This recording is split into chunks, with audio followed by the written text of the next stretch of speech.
अस्सलाम वालेकुम dear students, welcome to my channel. आज हम पढ़ने जा रहे हैं बायोलॉजिकल चैप्टर बायोलॉजिकल मॉलिक्यूल्स से मोनोसेक्राइड्स को। मोनोसेक्राइड्स नॉर्मली कार्बोहाइड्रेट्स हैं। तो जब हमने कार्बोहाइड्रेट्स का इंट्रोडक्शन पढ़ा था तब हमने डिस्कस किया था कि कार्बोहाइड्रेट्स जो हैं क्लासीफाइड किए गए हैं मोनोसेक्राइड्स, ओलिगोसेक्राइड्स एंड पॉलीसेक्राइड्स में। तो आज हम मोनोसेक्राइड्स के बारे में पढ़ेंगे। मोनोसेक्राइड वर्ड जो है नॉर्मली ग्रीक वर्ड से लिया गया है। Mono mean one, saccharon mean sugar. उसके अलावा monosaccharides are called simple sugar. Monosaccharides को हम सिंपल शुगर कहते हैं।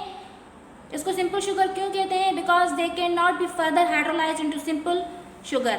हम इसको जो है फर्दर हाइड्रोलाइज नहीं कर सकते, ब्रेक नहीं कर सकते हैं सिंपल शुगर में, क्योंकि ये मोनोसेक्राइड्स, ये mono mean one, saccharon mean sugar, तो सिर्फ ये एक ही शुगर है, तो इसको हम सिंपल शुगर में और हाइड्रोलाइज या ब्रेक नहीं कर सकते हैं, तभी हम इसको क्या कहते हैं? सिंपल शुगर कहते हैं।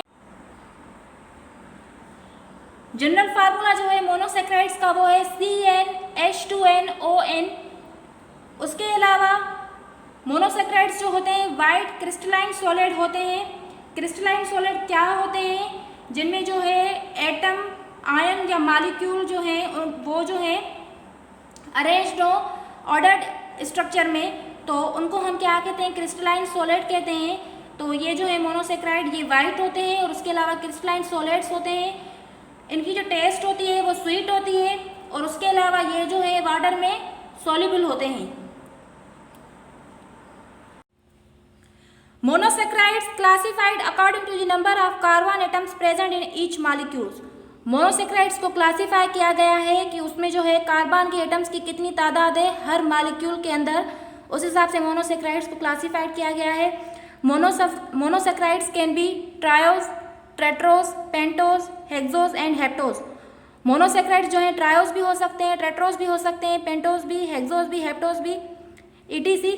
अगर ट्रायोस हैं तो उसमें जो कार्बन होंगे, कार्बन के एटम्स वो 3 होंगे। अगर टेट्रोस हैं तो उसमें कार्बन के एटम 4 होंगे।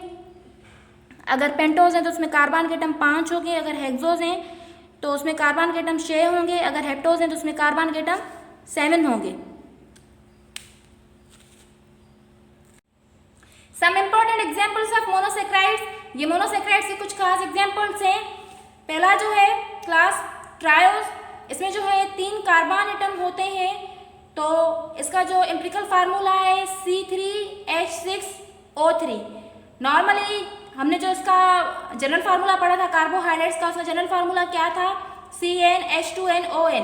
तो जो कार्बन एटम्स थे उससे जो डबल एटम्स होंगे हाइड्रोजन के, क्योंकि H2n है, तो अगर कार्बन एटम 3 है तो हाइड्रोजन के एटम्स कितने होंगे? 6 होंगे। और इसके जो एग्जाम्पल्स हैं वो कौन से हैं? डाईहाइड्रोक्सी एसीटोन और उसके अलावा ग्लाइसरोज। उसके बाद है टेट्रोस, इसमें जो है कार्बन एटम कितने होते हैं? 4 होते हैं। इनका जो एम्पिरिकल फार्मूला है वो है C4H8O4। नॉर्मली इसमें जो है कार्बन एटम जो है 4 हैं, तो हाइड्रोजन एटम से डबल होंगे, वो 8 होंगे, और ऑक्सीजन एटम 4 होंगे। इसका जो एग्जाम्पल है वो कौन से हैं? एरिथ्रोज और इसके अलावा एरिथ्रोलोज। उसके बाद है पेंटोस। पेंटोस जो है इसमें जो कार्बन एटम होते हैं वो 5 होते हैं और उनका जो एम्पिरिकल फार्मूला है C5H10O5। और इसके जो एग्जाम्पल है वो कौन से हैं? राइबोस, राइबुलोज और उसके अलावा ज़ैल्यूलोज। उसके बाद है हेक्सोस। हेक्सोस में नॉर्मली कितने कार्बन होते हैं? 6 कार्बन होते हैं और इनका जो एम्पिरिकल फार्मूला है C6H12O6।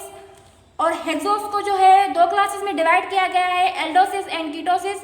एल्डोसिस में उनको रखा गया है जिनमें अल्डिहाइड ग्रुप होता है, एंड कीटोसिस में उनको जिनमें कीटोन ग्रुप होता है। तो नॉर्मली जिनमें अल्डिहाइड ग्रुप होता है वो कौन कौन से हैं? ग्लूकोस, ग्लेक्टोस, मेनोस, इनमें जो है अल्डिहाइड ग्रुप होता है, इसीलिए इनको जो एल्डोसिस क्लास है उनमें रखा गया है।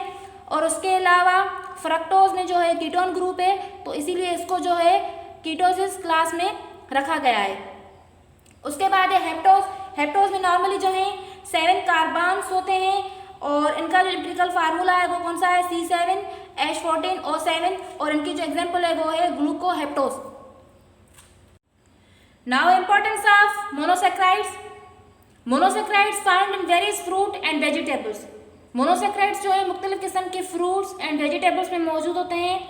उसके अलावा ग्लूकोज जो है normally monosaccharide and hexose class में आता है। ये जो है most important sugar in animals की जो खास सबसे ज़्यादा खास जो शुगर है वो ग्लूकोज है।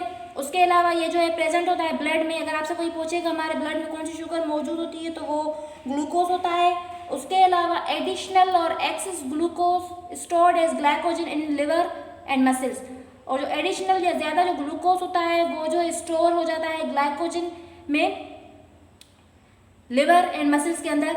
उसके अलावा ग्लूकोज जो है राइप फ्रूट में, पके हुए फ्रूट में भी मौजूद होता है। उसके अलावा ये स्वीट कॉर्न में मौजूद होता है और ये हनी में मौजूद होता है। फाउंड इन स्टार्च नॉर्मली क्या है, स्टोर फूड है प्लांट्स का, तो एक्सेस जो ग्लूकोज है वो कन्वर्ट हो जाता है स्टार्च में और स्टोर होता है प्लांट्स में। तो ये जो है ग्लूकोज जो है स्टार्च में भी मौजूद होता है। उसके अलावा शुगर केन में क्या होता है कि ग्लूकोज जो है मिला हुआ होता है किसके साथ, फ्रक्टोज के साथ। और उसके बाद है फ्रक्टोज नॉर्मली क्या है, ये भी जो है मोनोसेक्राइड एंड हेक्सोज क्लास में आती है। तो ये जो है most abundant hexose found in nature. ये जो है सबसे ज़्यादा जो हेक्सोज शुगर है वो फ्रक्टोज होती है और इसको हम जनरली क्या कहते हैं, फ्रूट शुगर भी कहते हैं। और उसके बाद है गैलेक्टोज, ये भी जो है हेक्सोज क्लास में आती है और उसके अलावा ये मोनोसेक्राइड है। तो ये जो है फाउंड होती है, मिलती है हमें मिली हुई स्टेट में किसके साथ, ग्लूकोज के साथ लैक्टोज के अंदर। लैक्टोज नॉर्मली क्या है, डाइसेक्राइड है जिसमें जो है गैलेक्टोज जो है मिला हुआ होता है किसके साथ, ग्लूकोज के साथ कंबाइंड स्टेट में होता है लैक्टोज के अंदर जो कि डाइसेक्राइड है। Thanks for watching.